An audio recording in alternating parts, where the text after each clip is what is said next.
In 1990, a magazine columnist gave a two-sentence answer to a puzzle, and thousands of people wrote in to tell her she was an idiot. About 10,000 letters, roughly 1,000 of them from people with PhDs. One was from a mathematician who worked for the government, and he basically said, "You're the reason the country is bad at math. Please stop." The columnist was Marilyn Savant, who at the time held the Guinness record for the highest recorded IQ on the planet. And here's the thing that makes this my favorite story in all of math. She was right. Every single one of those angry letters was wrong. Not a matter of opinion, not a wording trick, just flatly, provably wrong.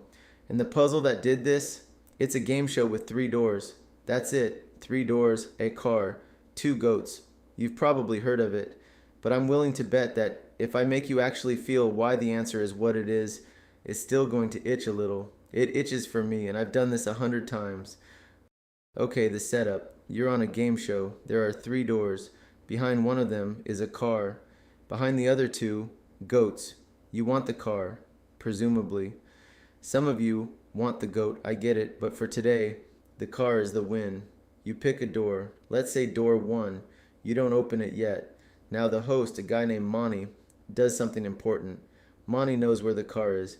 He opens one of the 2 doors you didn't pick, and he always opens a door with a goat behind it. So now there's your closed door, and one other closed door, and one open door with a goat standing there looking unbothered. And Monty asks you the question that started the whole war. Do you want to stick with your original door, or switch to the other closed one? Take a second. What's your gut say? Most people say it doesn't matter. 2 doors left, 1 car, feels like a coin flip. 50-50, who cares? Stick with your first pick. That is the wrong answer, and it's wrong in a way that's genuinely hard to see. Let me defend the wrong answer for a second, because it deserves it. Your brain looks at the final picture. 2 closed doors, 1 has a car, 1 has a goat. If somebody walked in right now, off the street, no history, and pointed at these 2 doors, they'd be right half the time. So it feels like the car doesn't know which door you picked. Why would it care about your history? A door is a door. This is the trap, and it's a good one.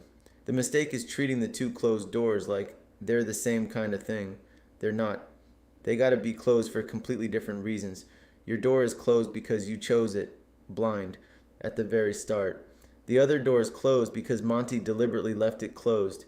He looked at his options and specifically avoided it, and that little act, Monty avoiding a door, quietly leaks information. That's the whole puzzle. A door that got protected by someone who can see the answer is not the same as a door you picked in the dark. Here's the sentence that unlocks the whole thing, and I want you to hold on to it. When you first picked, you had a 1 in 3 chance of being right. Nothing Monty does afterward changes what already happened at that first pick.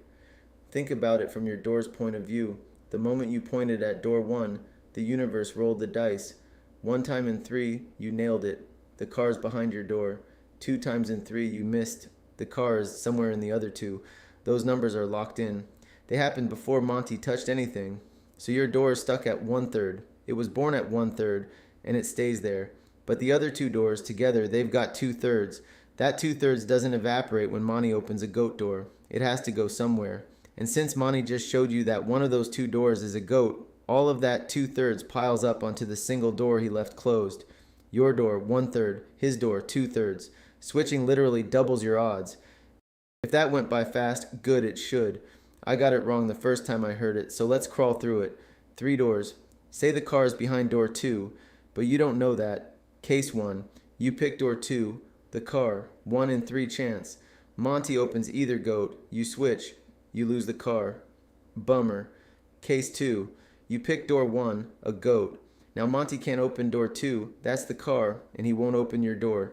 So he's forced to open door 3. You switch to door 2, you win. Case 3. You pick door 3, the other goat. Same deal. Monty's forced to open door 1. You switch to door 2, you win. Count them up. 3 equally likely starting picks. Switching wins in 2 of them and loses in 1. 2/3. And notice the sneaky part in cases 2 and 3. When you start on a goat, Monty has no freedom. He's cornered. He has to reveal the exact door that makes switching work.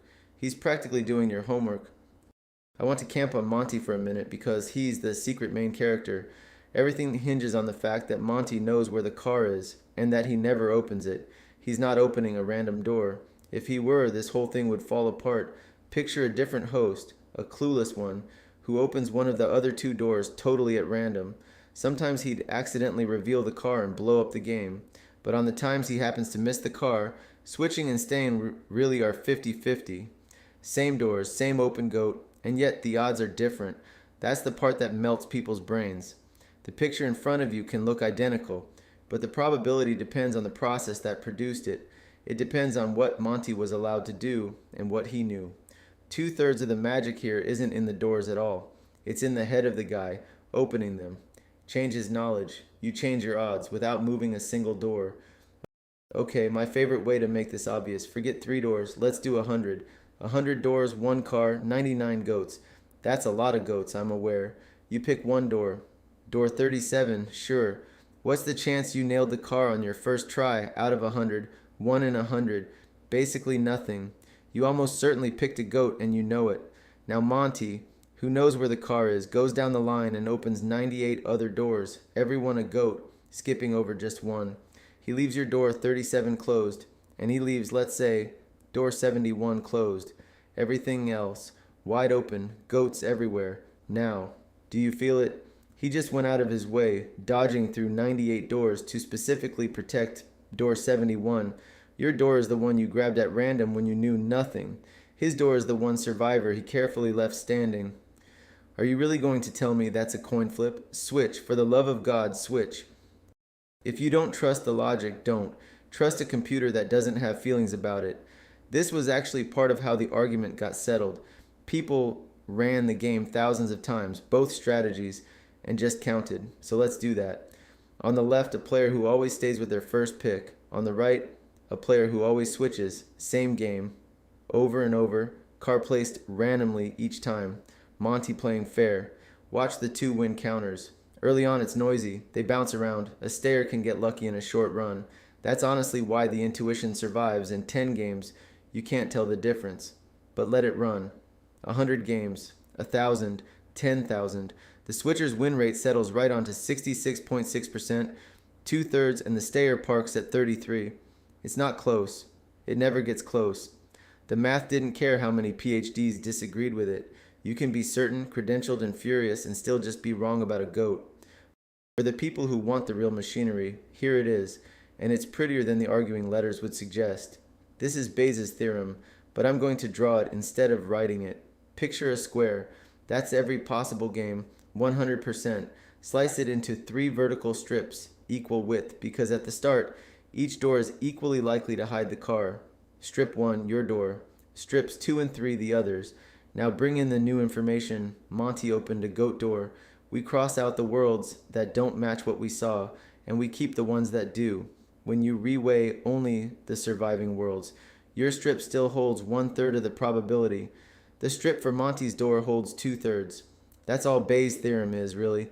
You start with some belief, 1/3, 1/3, 1/3, then reality shows you something, and you throw out the worlds that got contradicted and rescale what's left. The formula people find so scary is just the bookkeeping for cutting the square. Let's talk about why this one specifically breaks smart people. Because it's not stupidity. The PhDs weren't dumb. They got mugged by a really good instinct.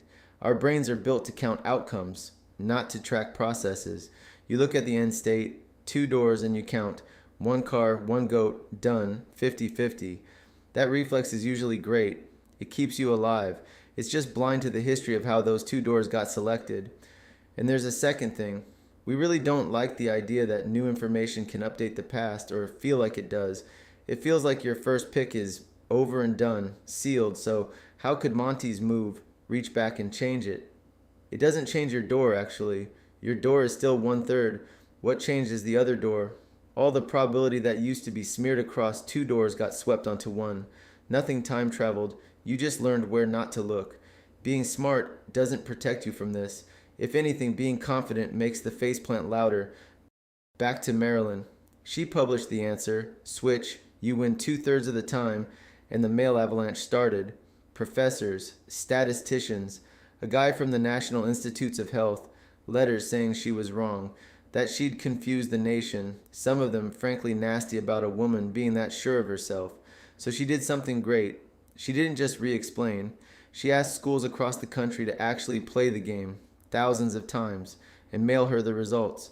And the classrooms came back with 2/3. Kids with paper cups and pennies settled a fight that 1,000 PhDs couldn't. Slowly the letters turned into apologies. One of the mathematicians who'd been harshest wrote back and admitted he'd been wrong, publicly. Which, honestly, respect. That's hard to do. The whole saga is now the standard example of how a thing can be completely true and completely counterintuitive at the same time, and how being an expert is not the same as being right about this particular goat. So that's the puzzle, and the answer's airtight. But here's the thing that still bugs me, and I'll leave it with you. Everything we did depended on Monty being a good, honest robot. He always opens a goat, he always offers the switch, no games. But real Monty, the actual game show host, didn't have to. What if he only offers you the switch when you've already got the car, to trick you out of it? Suddenly switching is a trap. The math doesn't live in the doors, it lives in his intentions, and you usually don't get to see those. That's the uncomfortable little door this leaves open. Probability isn't really about the objects in front of you. It's about the model you have for how they got there. And you're always trusting some story about a person you can't fully see. Change the story, change the answer. Anyway, next time somebody offers you a switch, maybe ask yourself why they're offering. I keep a goat around now. For the memes. See you next one.